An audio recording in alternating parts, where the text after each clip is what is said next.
Hello friends, তোমরা সবাই কেমন আছো? আজকে একটা নতুন ভিডিও নিয়ে চলে এসেছি। আজকে আমরা শিখবো কীভাবে রিসেট করা হয় ফোনটাকে। ঠিক আছে, ধরো আমরা কোথাও কারোর কাছে বিক্রি করবো ফোনটাকে বা কাউকে দিব, তখন আমরা কি আমার নিজের ডাটা তো নিশ্চয়ই কাউকে দেবো না, তাই তো? তো আমি চেষ্টা করবো আমার যে ডাটাগুলো থাকে সেগুলো ডিলিট করার। তো এটাকে বলা হয় রিসেট।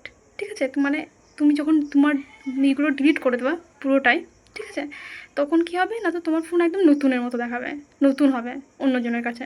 ঠিক আছে, এটাকে বলা হয় রিসেট। তো দেখো কী হচ্ছে, প্রথমে আমরা সেটিংয়ে যাব। সেটিং মেনু ওপেন করে আমরা প্রথমে তারপরে সিস্টেম অ্যাপে যাব। সিস্টেম অ্যাপে বিভিন্ন থাকবে, ঠিক আছে।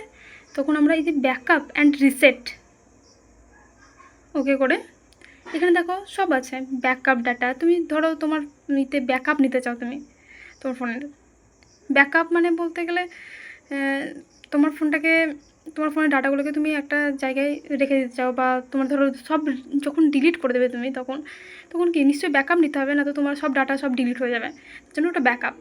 আর এটা হচ্ছে রিস্টোর ডাটা, যাই হোক ওগুলোর দরকার নেই। দেখো এখানে ইরেজ অল ডাটা আছে, এখানে রিসেট অল সেটিং আর রিসেট নেটওয়ার্ক সেটিং।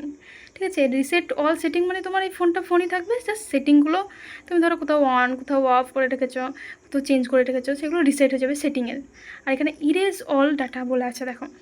তো এখানে ক্লিক করবো আমরা, মানে এখানে তোমার সব ডাটাগুলো তুমি যদি এই ক্লিয়ার নাও টিপে দাও, ঠিক আছে, তখন তোমার সব ডাটা ডিলিট হয়ে যাবে, ফোন একদম অন হবে। ঠিক আছে, ফোন একদম প্রথম থেকে যখন তুমি প্রথম কিনে নিয়ে এসেছিলে ফোনটা, সেই রকম হয়ে যাবে।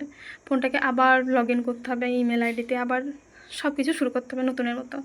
ঠিক আছে, এই ছিল আমার ভিডিও।